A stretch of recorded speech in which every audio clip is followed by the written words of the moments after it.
I've lost 45 pounds and kept it off for the past 2 years as a 53-year-old woman. And today I'm going to tell you about the 10 foods that I buy on repeat that helped me get there. When I was at my highest weight of 175 pounds at 5 foot 2 inches, I was trying everything I knew to lose weight, but it just wasn't working and I couldn't figure out why. Through careful research, I finally learned how to tailor an effective diet plan through trial and error. So today I'm going to share my 10 grocery staples that made up that plan, and more importantly, how I built it so that you can build your own and finally lose that stubborn menopausal weight gain that's been plaguing you. But before I show you inside my grocery cart, I need to share a crucial secret that made it easy to follow my plan. I ate the same meals almost every single day. Why did I do that? First of all, it saves a massive amount of money on my grocery budget, and there are no surprises when I get to the checkout counter. Second, I've noticed that my brain fog has significantly ramped up since I turned 50. My memory is just not what it used to be, and it drives my kids crazy. Mom, you never remember anything. Mom, you're not listening to me. I don't do it intentionally. Believe me, I'd rather not get yelled at for being so forgetful, but it is a real thing. Comment below if you've experienced post 50 brain fog too. So, what does brain fog have to do with eating the same meals? Well, it means that I don't have to try to remember what I'm eating because I literally eat on repeat. I know in advance exactly what my meals are, so it's one less thing I have to think about. And that makes my life feel much less hectic. For me, cooking and eating has to be easy. Between working full time, running a YouTube channel, prioritizing quality time with my husband and daughter, I don't have the time or interest to obsess over food anymore. In fact, my goal is to stop thinking about food altogether. Eating the same meals is how I overcame my menopausal attention deficit disorder. I love the foods on my list. They only take a couple minutes to make, and because I've already budgeted my calories, it keeps me accountable and I know for certain I'm not overeating. As you're watching, you might be wondering why my list looks the way it does. I eat a ketogenic low-carb diet. For my palate and body, fat is incredibly satiating. It tastes amazing, and the added bonus is it naturally suppresses my appetite so I don't feel the urge to consume too many calories. After starting keto, I feel absolutely great. I sleep better, my headaches are gone, my energy is through the roof, and it completely stopped my night sweats that used to wake me up at 2 a.m. every night. Because of my poor sleep and diet previously, I couldn't even get through the day without 2 or 3 naps, and now, after eating this way, I don't need them anymore. So let's get into the 10 foods I rely on for weight loss and maintenance depending on my goal at the time. Number 1, eggs or liquid egg whites. This is my number one staple, hands down. Eggs are cheap, incredibly easy to make, and a phenomenal source of nutrition, whole food protein. I eat them boiled, deviled, over easy, scrambled, you name it. And here is how I adjust it depending on my goals. I alternate whole eggs with liquid egg whites.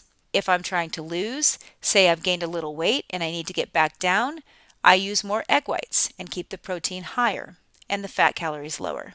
If I'm just maintaining, I use more whole eggs for some extra fat. Number 2, unlike standard diet advice that tells you to eat dry, boneless, skinless chicken breasts, I buy chicken thighs with the skin on them. I get the Great Value brand at Walmart. One piece with extra fat from the skin tastes incredible, keeps the meat juicy, and provides what I need to stay full for hours without needing a snack. Add a little bit of salt, garlic powder, and on special occasions, a little Chick-fil-A sauce or Kraft mayonnaise, and I am good to go. Number 3, whichever is available at the store, I'll grab either Jimmy Dean sausage patties or Jimmy Dean links. Doesn't matter. Both are amazing. They're a great addition to my morning eggs. Add a little shredded cheddar cheese, and we have the perfect breakfast. It's quick, packed with flavor, and gives me a high-fat, moderate protein start to my day that keeps my blood sugar perfectly flat. No more mid-morning slump. Number 4, ground beef is a major staple for my lunches. When I am in maintenance phase, I love a good juicy cheeseburger. For example, my favorite store-bought burger is Bubba Burgers. If I'm eating out, I'll usually choose a lettuce-wrapped Shake Shack burger. However, there is a rule I have to follow. I've noticed that when I eat red meat, like hamburgers or steak, without enough fiber, I suffer from painful stomach gas and bloating for up to a couple of days. Which leads me to number 5. To keep my digestion regular, I now prioritize pairing my hamburgers with a fiber source like steamed broccoli.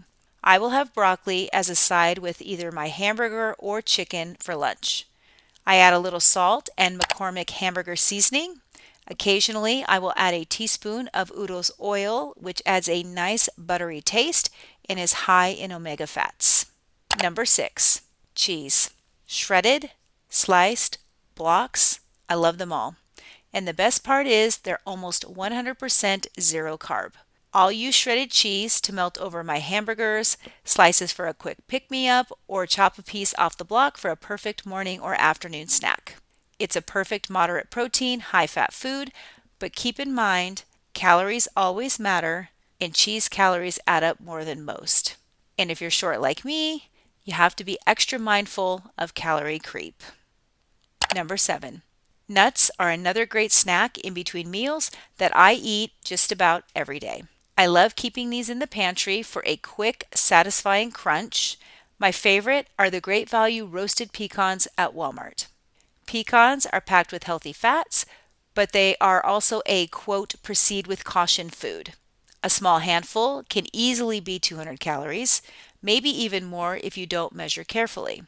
I keep them on my list, but similar to cheese, I am very strict about measuring out a precise portion because those calories will sneak up on you and you'll wonder why you're not losing or even gaining weight. Number 8, holy guacamole. These are individual portion controlled packets, so I don't have to worry about eating too much.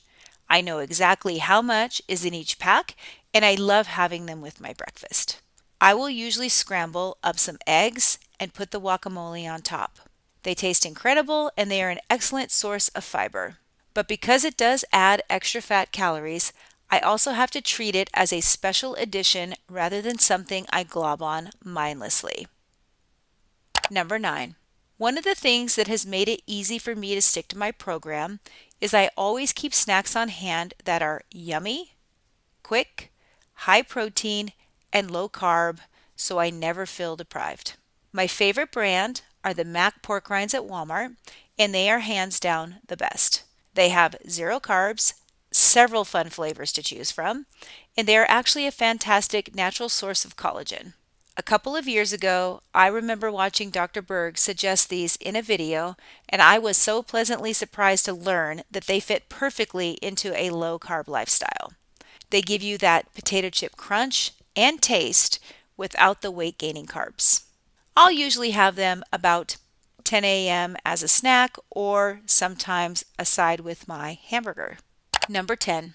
In my opinion, this is one of the most important foods that you need to build into your plan if you want it to be sustainable and successful, and that is treats. In fact, I recommend you do that before tailoring anything else in your food plan.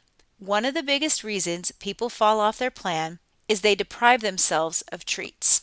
In the beginning, I used to buy Lily's no sugar chocolate bars and peanut butter cups, but lately they've been out of stock at my local store.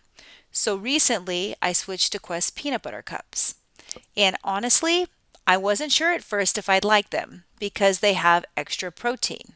But they are actually quite delicious and taste remarkably like a real Reese's.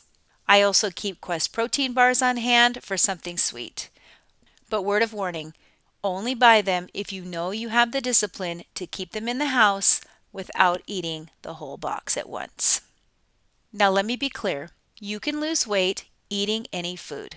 You can lose weight eating on any plan. You can also gain weight with any food and plan, even healthy food. A calorie deficit is the only biological requirement for weight loss. If you want to eat fruit, eat fruit. If you want veggies, eat veggies. My husband eats plenty of fruits and veggies because it makes his conscience feel better, and that is great for him. You can even eat potatoes or donuts and lose weight as long as you stay in a deficit. I've heard people have lost weight eating only Twinkies. Doesn't sound like a good idea to me, but apparently it works. But most of us don't want to live on Twinkies. We want to lose menopausal weight without losing our sanity. So here is how you build a grocery list that actually works for your life, not some predetermined plan that someone else suggests. Step 1. Sit down with a piece of paper and divide your shopping list into these categories based on your own preferences. I always start with my protein as a staple. What whole meats do you naturally love? Beef, chicken, pork, fish? Choose 2 or 3 of those each day and have one serving per meal. And if you want to have eggs for 2 meals a day because you love eggs, go ahead. That's exactly what I do every day. Eating vegetables does help when it comes to adding in fullness. Write down all the vegetables and fruits you like.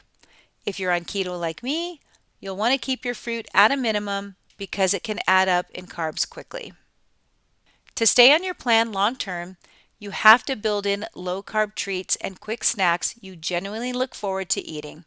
For example, I told you I love pork rinds, low sugar chocolate, and one I didn't mention is Quest taco chips instead of high carb chips.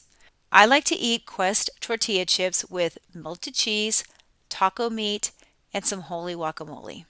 Once you have your list, start putting together a plan for breakfast, lunch, and dinner so you don't have to think about it during a busy day and week. Now that you have your plan, you're ready to implement, analyze, and adjust as necessary. If you find you're gaining weight, pull something out. If you're too hungry, add something in. Do that until you find the perfect balance between eating food you like and still being able to see weight loss. And now that your grocery list is set, you need to know exactly what else I did to lose 45 pounds. Watch this video right here where I tell you all about it. Good luck.